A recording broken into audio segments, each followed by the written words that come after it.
How many of you are sitting in the same seated area you sat in the first night? Baptist. You all aren't being your American Baptist.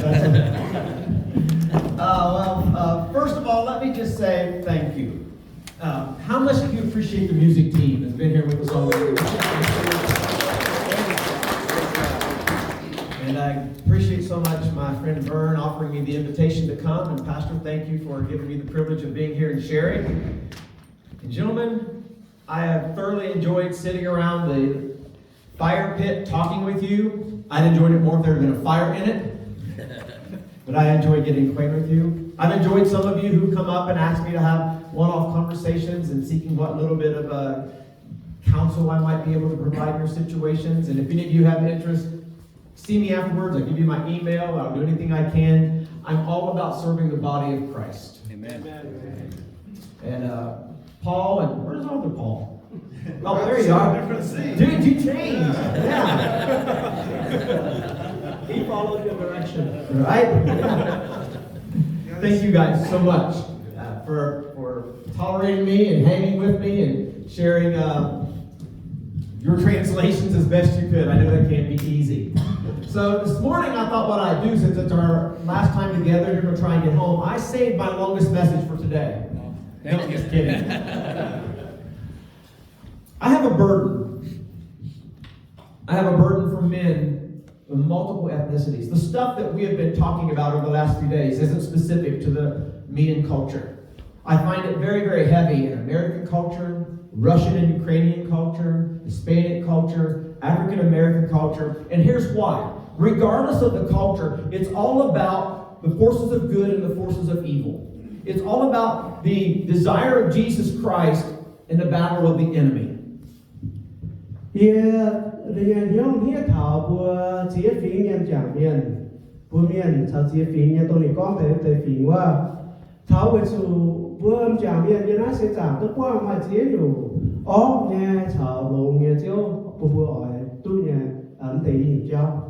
This past Tuesday, I saw a powerful example of that. I got a call late in the afternoon. Some friends, non-Christian family, high-achieving business people.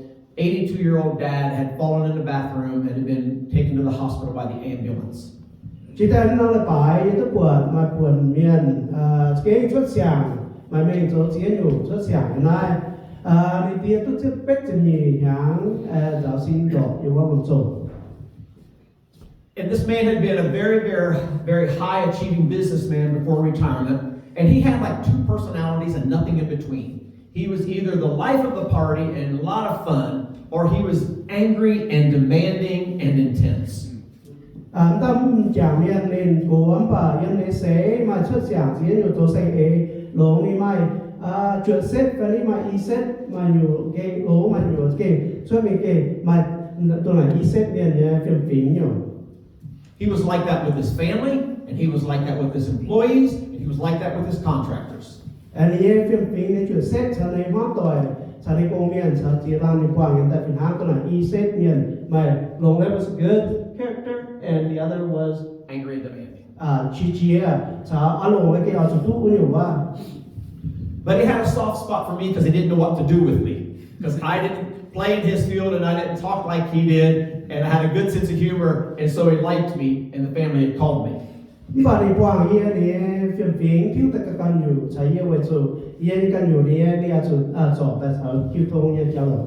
So I get to the hospital about 8 o'clock at night, and the only other person in there is his adult daughter, and we started out just having some banter about what was going on and kind of lighthearted. Anh đi quảng tao yên mỏ mình thật sao cứu thông là hại sao mà tao thì xiển hô yêu quá. And somewhere in the conversation, the tide began to turn, and he started getting to his angry and demanding side. And his daughter said something to him, kind of confronted that. And then this dad looked at his daughter, and he said, "Kiss my..." Anh đi qua cứu thông yêu mỏ cứu thông chứ đi có tao như tao qua mà nó chuyển xếp tao qua cô chị ở lỗ như bê ở lỗ tu nó xuất tả con cứu thông tao tao đi có mê tại chỗ nhé. And I let it hang for a minute, but then I couldn't help myself. I said, "Sir, play that video in your mind. Imagine your beautiful daughter coming up behind you, you bending over, And he got really quiet. And he dropped his head and he went, sorry. Wow. Tập cái gì hàng nghe ông phải tia yếu kỹ thông kiến này bố tao có phải đi mày chó tao mày có chỗ tại bên hang màng phẳng nó mình hang cá quả mà cần đố chìa em mày xiết tại trong là bên màng phá này không thôi rồi. We've talked a lot about being godly men, and by invitation, I was asked to talk about being godly men in your home and with your family and with your children. And it occurs to me that whether you're in your 80s with grown adults, or you're in your 20s and 30s with little ones, or you don't have anything yet, you never stop being a parent. And God's call to be a godly man and a godly example never expires this side of heaven. 不过他们讲今年是做一种这面狗头本头上面家庭非上面花短会追被熬上面只烂嘛对不狗唔管被人接来狗唔把验证那社长关键之后只要你一部分嘛还跑出地就嘛结束就变成这面面了。 So we started off Thursday night, Moses and Deuteronomy, talking about honoring our children. We talked yesterday morning about Daniel being a man of character. Last night, Malachi taught us about the direction of our heart. And this morning, we're going to take a look at Matthew chapter 28 and 3 John chapter 1. And here's where we're going. We've talked about turned hearts and transformed homes. And this morning, we're going to morph into what it means to multiply disciples and redefine success. Vừa tôi em chỉ có thời gian có thằng tôi miền sắp xếp chịu thông về cái lông miền đang miền thầy hỏi có thằng chiếnอยู่in hỏi ta thảo mà hiện nay mà thầy số đi biết ra sẽ chúa mình thành tiền. You go first this time. Matthew 28. Thì con chủ này hiện tổ đảng hiện mà thầy số đi sẽ biết ra sẽ chúa mình thành tiềnว่าvừa miền kinh số thì con buổi nay mình vừa hỏi chủ mình giáo màn phim nhiên chỗ ý sai có hỏi chủ tế tía ton sao sinh linh nhiên bùa thế nên bùa chia vương nhiên lệ nhà giáo nên bùa ê dình ý bùa mấy bùa chỗ nhiên dùng chẳng kết ô ý liễu cháu mấy bùa yên thảo bằng kiên nhiên xét muội. Most of you know this as the Great Commission. Therefore, go and make disciples of all nations, baptizing them in the name of the Father, and of the Son, and of the Holy Spirit, and teaching them to obey everything I have commanded you. And surely I am with you always, to the very end of the age. Now flip over to 3 John. Rồi bữa bây màng tập phàm Gioan số để nhất ra tập phế hiểm nên con mãi mãi hãy nhung buôn ye cao chân nhiều chia nai á xây ye hãy miền con ye ye của chuối chân chân can lồng chiến lệ. 3 John, verse number 4. I have no greater joy than to hear that my children are walking in the truth. Now I share those two passages, even though they seem different. John, as far as we know, didn't have biological children like some of us. But the principle still applies. So there's what we would call our spiritual children, like Paul and Timothy or Peter and John Mark, or our biological children, like some of you have. Here's what I want you to understand. Disciples are made. They are not spontaneously created at conversion. Thì có đi công ty làm chỉ số của bế mà có mà mình uống bà của hám thở Gioan đi nhé mẹ sẽ hám của mà tỷ này mà bữa cà phê bây giờ giảm phê xuất tại nhà mà có thật sự sẽ có nhà chỉ nhiều trao lộn này sẽ bây giờ của mà trao nó mình.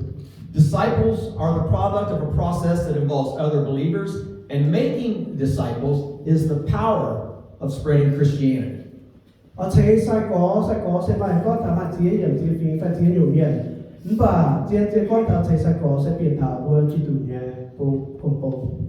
So if Daniel shows us the man, and Malachi shows us the direction of his heart, then Jesus shows us the mission of that man.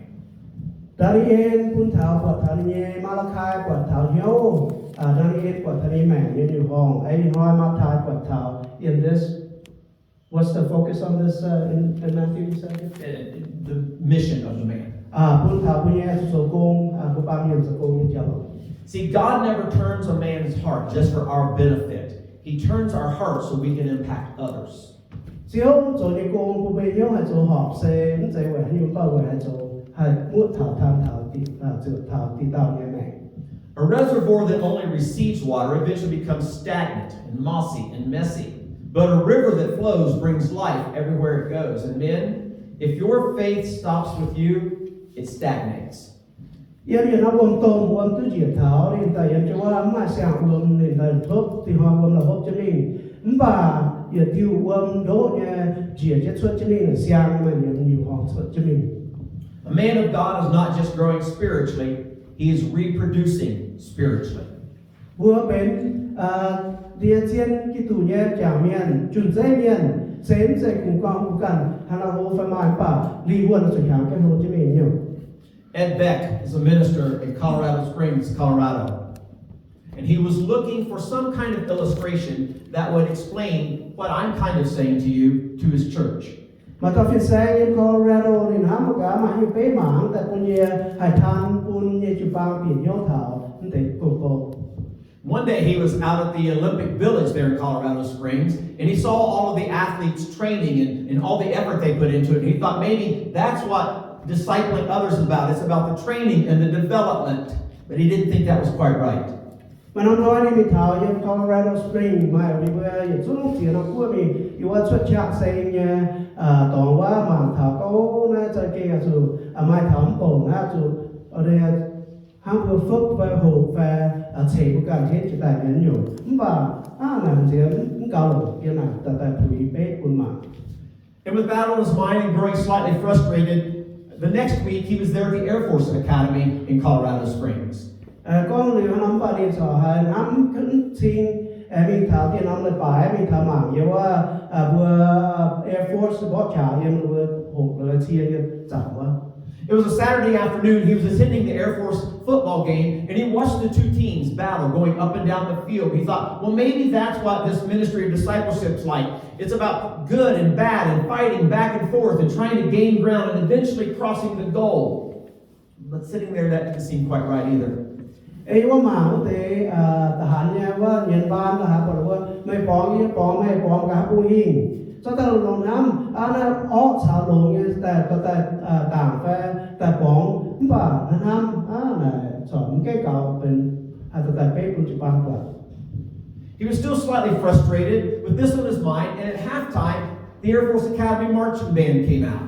And he watched them march in perfect precision up and down the field. He saw the sun begin to glisten and gleam off of those beautiful, brightly shined instruments. And he thought, maybe that's what it is. We're marching to heaven, and God's sun is shining on us, and we're all in unison going together. But that still wasn't right.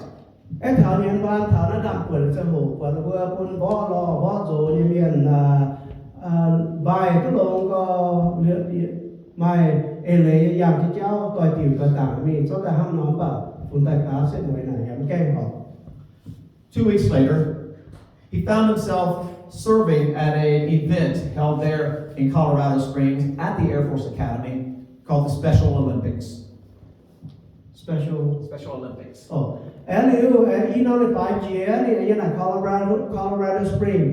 And lúc mà nó Olympic hiểu có lịch chế nhà bún tổว่าbún miền hay yang cháu phải lấy mà hay nhiều bún cháu nha bún tế mình là xây như là mảng tế.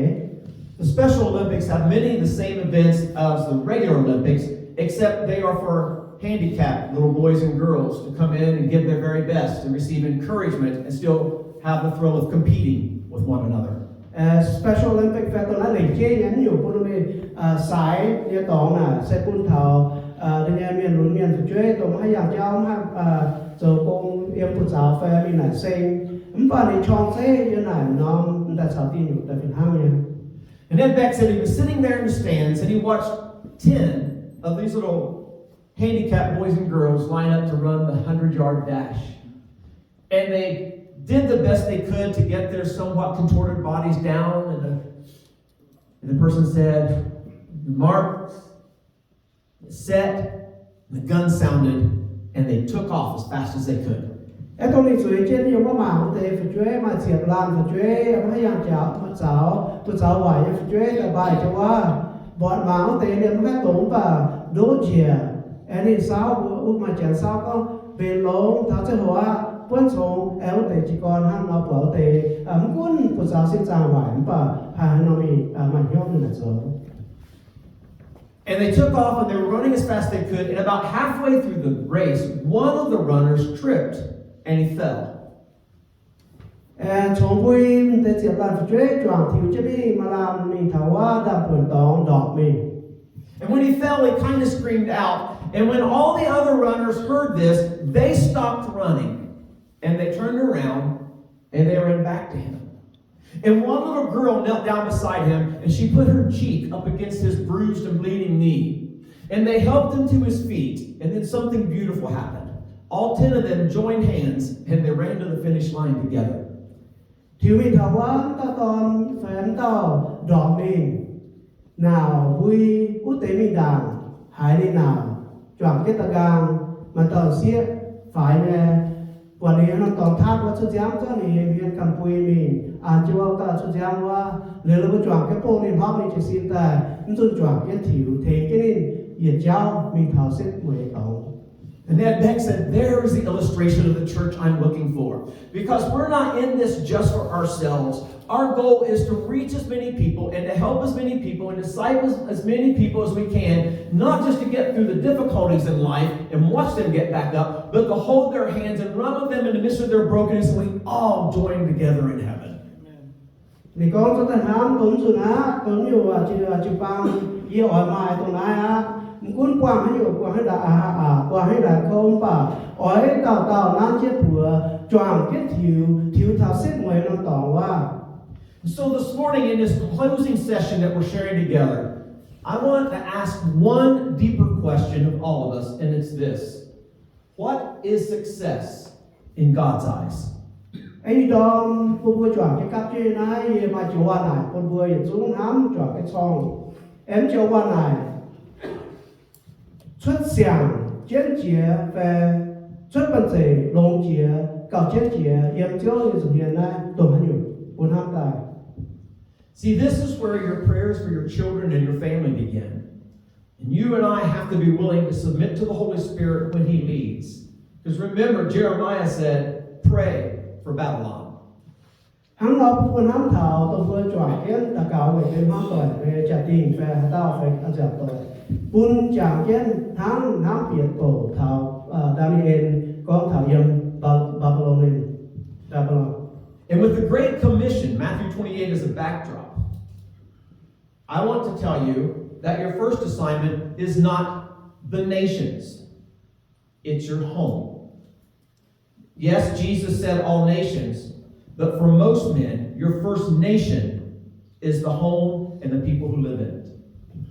Thì có một cho ba thai sự kết tại chỗ bên bên trong thế và cụ vừa mảng thảo vô kỳ tự nhiên ma thai sự kết có thảo mình trang suốt vô kỳ tự nhiên suốt chuẩn dây miền bên như chủ số như con sẽ chỉ còn yên vụ cần như biểu bỏ cái mẹ thảo bên hoang tội sản lý vấn đề. I heard someone once say, you don't ignore your own backyard while trying to landscape the city. Nên hãy hòa con hòa mê vừa tu là khu thảo vụ cần cổ chế vụ cần biểu gang em hám mình cổ chế là tuần nòng gì tuần nòng mông nhà rồi. When I was pastoring in Charlotte, North Carolina, I had a man in my church who was a landscaper. He was incredibly busy. And then one day, I was invited to their home. And when I pulled up, I wasn't sure I was at the right house, but that yard was a mess. There were weeds and all kinds of nasty looking stuff that shouldn't be in their yard, and stuff laying around everywhere. And I thought, how does he go out and landscape other people's property so beautifully, and yet his own home is a mess, and his wife was angry about it. Như tôi qua tàu chẳng miền thì số công bên mình thấy nhân phiếu cái gì cái đó chỗ rồi hết tổng mà nó sao mà nó nói như mình thằng phiếu mà đấy cái gì cái xe bên mảng phó đang phó có để áo cũng chỉ chia và để công đi mình phiếu cái gì. Here's my point. Gentlemen, if you don't disciple your home, something or someone else will. Một buồn ham thảo buồn chạm nhận chú như này sẽ có bốn thể sẽ có phải thể vớiการgiáo dục của người mà làm ta thể với nhau. Now the good news is discipleship is not complicated. Discipleship is intentional. Buồn thảo thể phải thể sẽ có phải thể sẽ bộ và bà bền mà kết ở chỗ thể như con. Talking about God in everyday moments, praying with others, and not just for your own family, but modeling repentance and faith and consistency. See, children don't learn primarily from what you say. Children learn from what you repeat. Con thầm thể chiến nhiều của vừa mà thầm thể cùng giáo phải sớm bà bên nhiều dễ cùng với hoa tỏi về phía quạt vừa mà thể hải bà ở quạt thì ấy chứ vừa mà cái bên nhiều dễ rồi bên sau nhiều rồi chứ mình nhiều. And it was the idea of discipleship, the idea of the Great Commission, that caused John to write those words. I have no greater joy than this, than to hear that my children are walking in truth. Liên tục qua mà thảo na mà thay sơ là Johann sơ hắn Johann phía chia mai cầu on lọ chia tức quản hiếu tức có gì nhiều chơi nằm nhiều can lộn trên lệ chiếu lệ. And notice John had no greater joy than walking in truth. He didn't say walking in success or walking in grand status. He said walking in truth. Liền có đi sau bìa phải giang mà nói kiến sẽ có thảo anh hế Johann liền hế sẽ ôi cái chút xẻo hà lộn ai bà ya anh hế on lọ sẽ về giang trên lệ. See, imagine two scenarios with me. Scenario number one, your child is successful, respected, financially stable, but distant from God.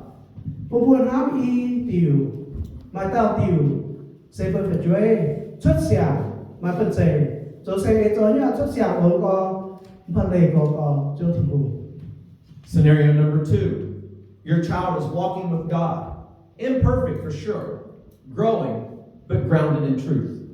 Tại vì nhiều bây giờ phải chơi can trên lệ can thì cùng nó tôi nhiều là nó bà sẽ can học trên lệ như mình nhiều. My point is this, your child can have a great career, they can have a nice house, and still not know God.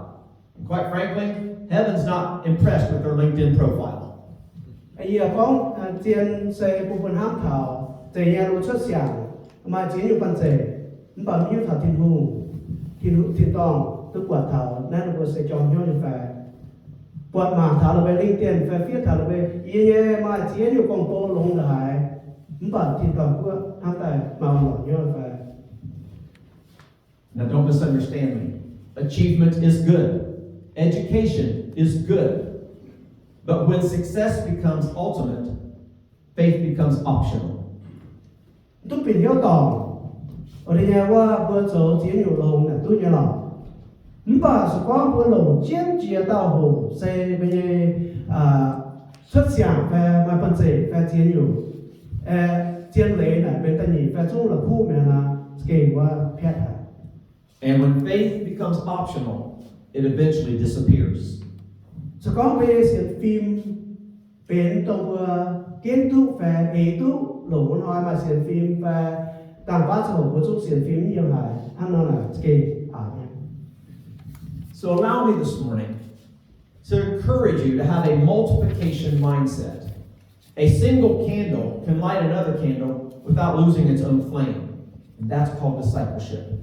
em cũng chẳng kiến con thảo chế trang cho mình chế sạch cổ về tổ chơi cùng trang cho mình cũng hiếu thảo con tổ tiêm khai nòng rồi những dễ của tiêm cho mình là trang chỉ cho mình nhiều.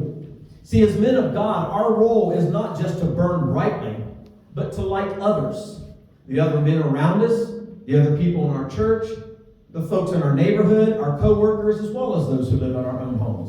Bố bé chuyển dây miền bây giờ tiêm khai phải bây giờ tam phải bây giờ tổ nó sẽ cùng trang về một cái bà bố đi hạt tiêm chế chỉ chế căn tàu với coi yếu nhưng với cả đây nó để chế là của mình nhiều. In the prior 3 sessions that we've shared together, I've tried to thread some continuity and paint a picture that this morning becomes complete. Because to be a man like Daniel means to be anchored and disciplined and faithful. Tôi yên chia bộ ý bộ chuẩn thằng ai cho tại bộ mạng thảo hắn đã đi yên cho cái chỉ dùng đồ yên trên đấy.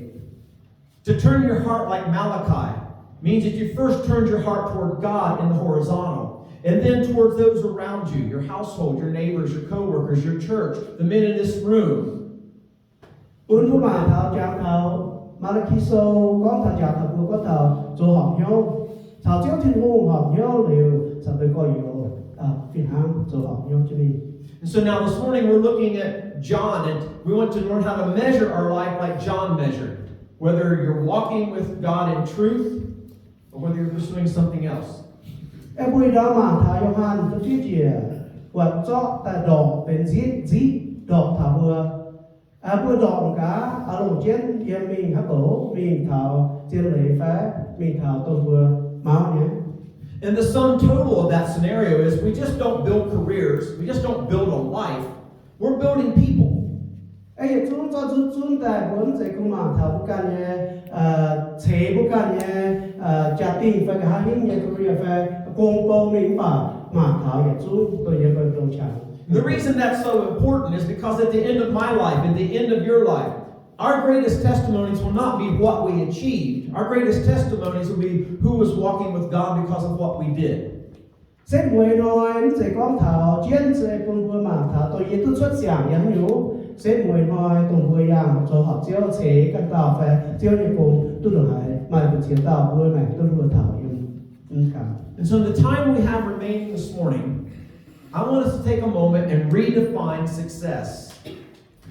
Dành dìa để cho hồi đó giờ cho năm chàng tại cũng vừa chọn chiến trong tháng một cả chiến xuất giảng như này ở chỗ hát hải. To redefine success, we need to celebrate character and faithfulness and spiritual growth. Bố bố mảng thảo ở đây nha hát nó hai bìa tổ mình bẻ thảo xuất giảng nha xây bố bố chuẩn hám thảo bên nha chuyển xếp về phiên phím thảo chỉ riêng thảo cần nha có thể như mẹ để cho mình ha. So I want to walk you through some steps of redefining success. Are you ready for this morning? Chúng tôi cho bố mảng cả bố chuẩn hát nó bên bố chuẩn xếp nhận xuất giảng nha họ nhớ hiểu qua là cho bố thảo cho hồ. Now I need you to convince me. Are you ready for this morning? Yes. Very well, ready. Number one, success is measurable, but significance is relational and transferable. Tại nhất điều xuất giảng sẽ bố hai đỏ tôi nhà bà the second part. Significance is relational and transferable. Chiến cao trái chia sẽ mà chịu tội, chịu thông, and hai tham tốt chuyện thảo cân tạo. Success is often about what we achieve, the titles, the income, the influence, the visible wins.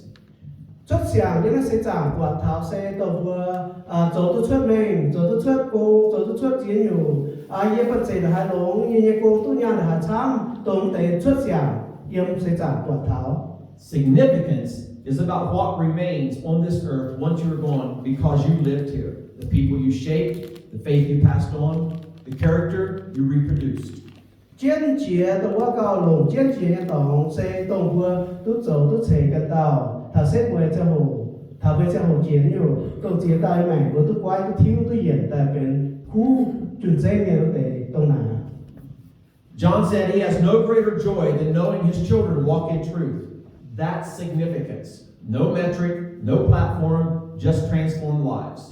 Johan con yên kỳ sâu, nếu on lọ chia tôi hiểu để phải chơi qua can chiến lệ.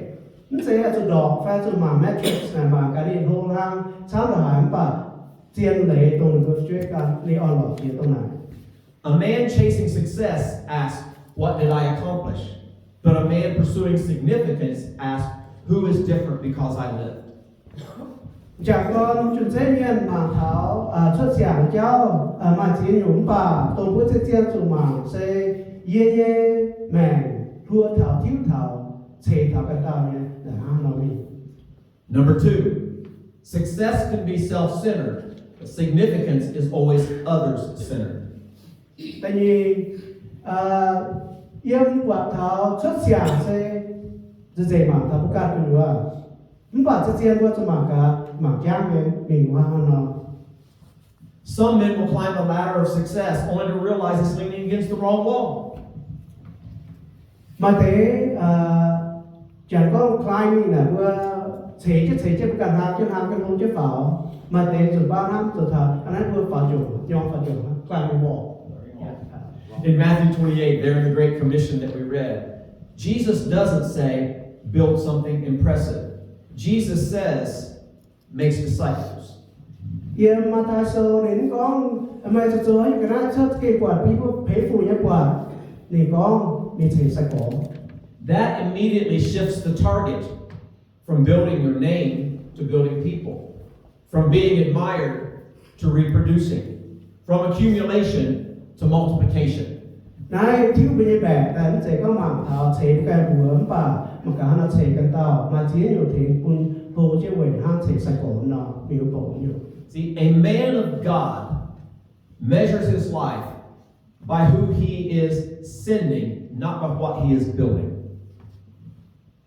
Chiếu như chúng chế miền độ đi mà những chế mà cả này cả hắn nó yêu mà cả này phụ xuất nha hải sinh.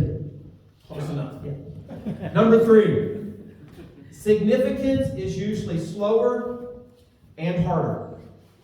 Ta phàm cái tu lũng hà nha mai ele hà nha rất dễ lũng cho cả sáng cả. See, every man in this room right now is building something, a legacy or a gap, a bridge or a barrier. Vừa chỉ làm chế chỉ nhiều mà để vừa có chế sao hồ gang nha về mai nên cáp như cháu về mà chỉ nhiều vừa em cả có chế mà cái mà chế cháu. Success can actually happen quickly. Platforms rise fast, money can come in seasons. Ở chỗ xưởng chỗ xiết nha vừa chế nó tòng phải như là pháo nhà dân này chỉ xuân phải chỉ nó tổ hạ tài tốt. Significance takes time. Tú Raising children who love God, mentoring men who surpass you, leading a church that produces disciples and not just attenders.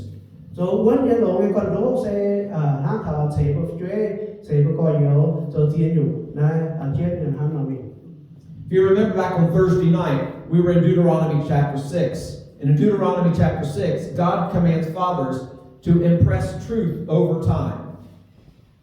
Hắn thì hắn muốn có quả thảo hắn thì giáo tạo muốnว่ายังจำได้ละtiêu của thảo tía thảo tôn hắn nó hay to chiến lấy tại chiến thảo giáo thảo xiên phim giáo bị thảo về chuối về to. We do that in the rhythms of our daily life. It's not flashy. It's repetitive and relational and often unseen, but it lasts. Bữa chỗ này hỏi chuyện hỏi chỗ toàn thế tại chế cái chỗ cho nên chúng ba mảng quản bà cháu xếp mười nói với con chỗ thứ thì mà hiểu nha. Number 4, you can have success without significance, but it doesn't happen the other way around. Tại vì của hai chỗ tôi xuất xưởng nhắm bà mai chuyện nhà mình là hiểu nha, bà không phải tập biến tập gắng cứu chỗ. A man can build success and lose his family. He can grow a church and fail to make disciples. He can gain influence and still lack integrity. Hôm chả miền để chú mà thầy hai xuất xưởng bà đót mang tuổi hai chế chịu băng bà mà thầy chịu mà nhau bà vừa and the last part.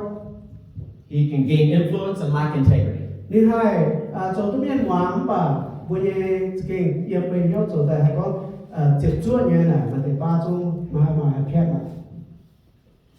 That's success without significance.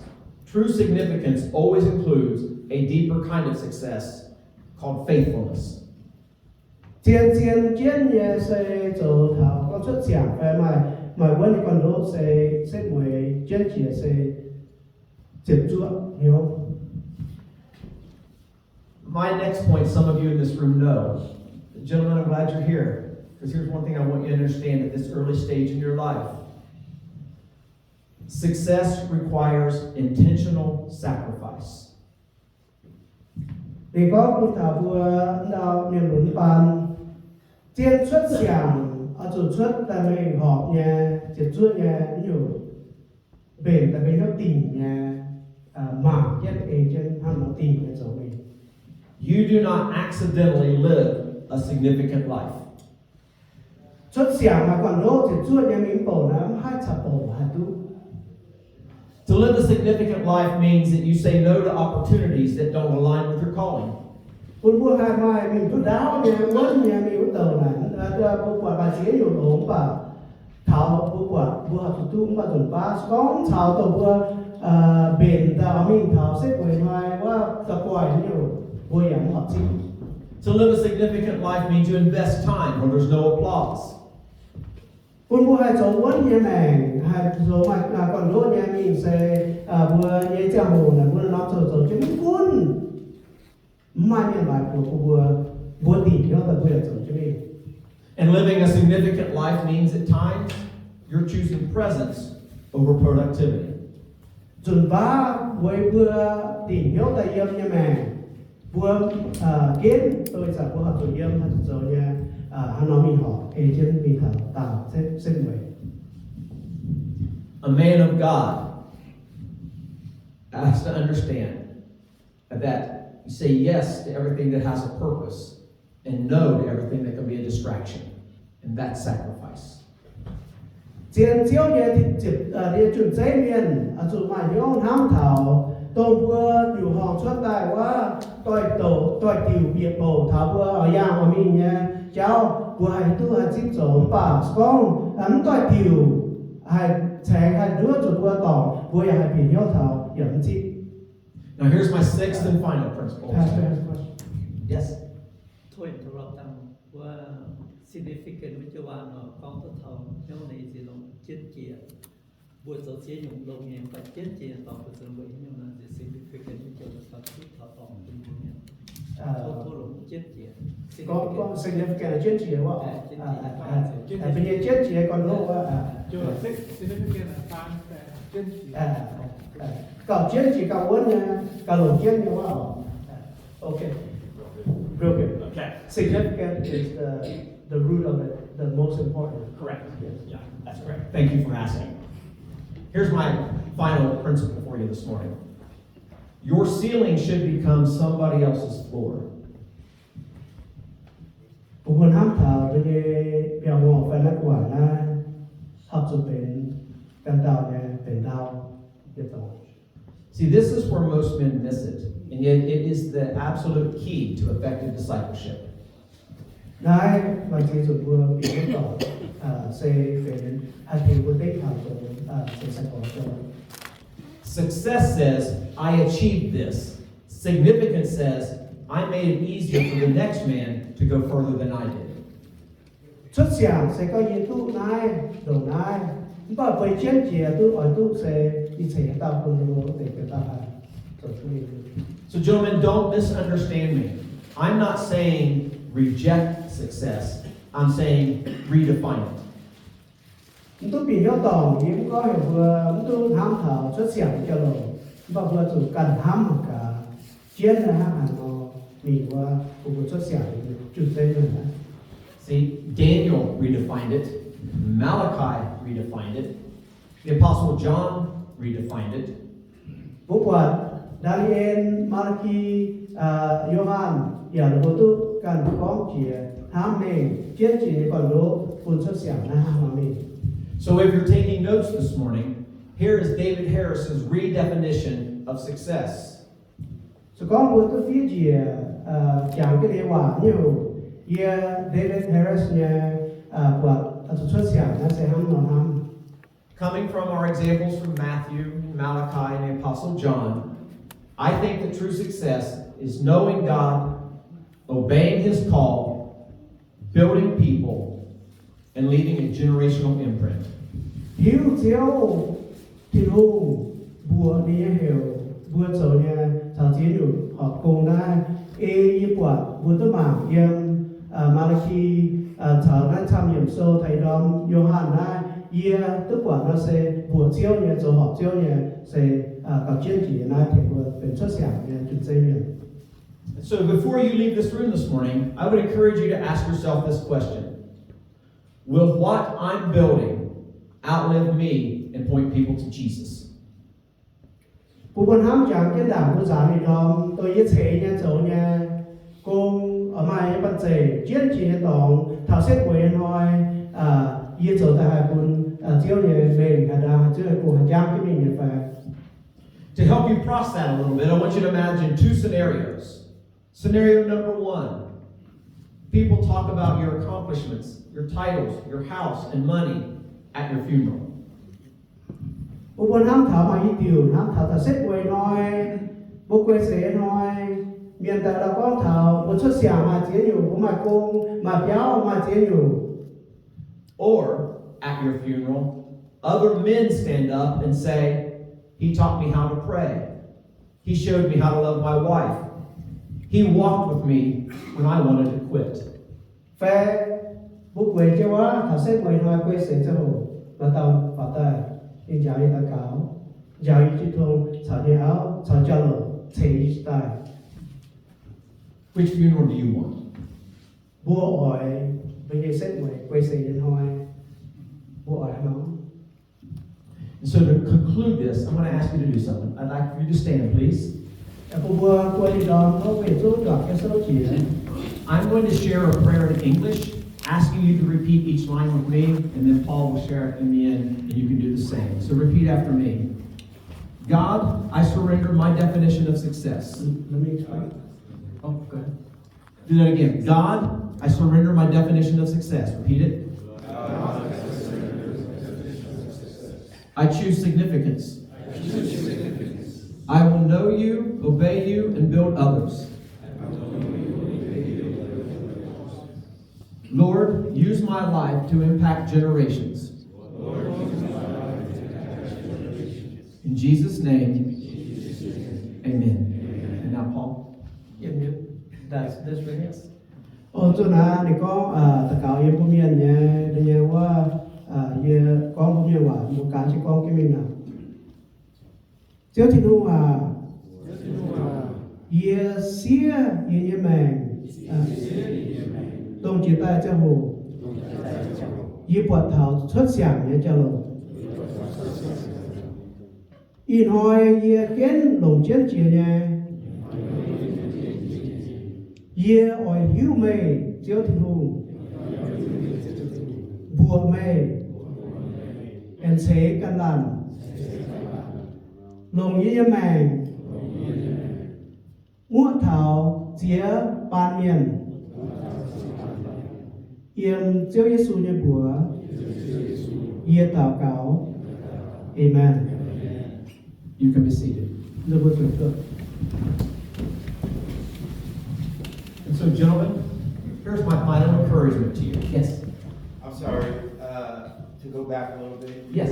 You said success is knowing God, obeying.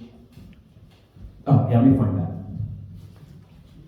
Success is knowing God, obeying His call, building people, leaving a generational imprint. Thank you. Yes, sir. I didn't get the 6th point. It said your ceiling should become someone else's floor. I couldn't quite understand that. See this ceiling? That's as high as you get. Okay. But for the generation behind you, your goal is to make that ceiling their floor so they go even higher, another level. Okay. Make sense? Yes. Okay. Bữa máu như hai chị đồng nói và quân cần tỏ rất chỉ con như bữa máu hai chị được bỏ. Quả này sẽ đến bị hiếu thảo phía sai có với quả biểu ngỏ phê chảo đào bên đây quả biểu ngỏ nhiều đào bữa chế bữa mà bữa mẹ nó chế chứ cần tao này ta xếp mùi nói bữa chỗ thảo nai hắm bà thảo để miền tao bữa dịp chứ chỗ thảo nó cho hổ bữa vào cả hàng luôn nhiều. Gentlemen, everything you do in life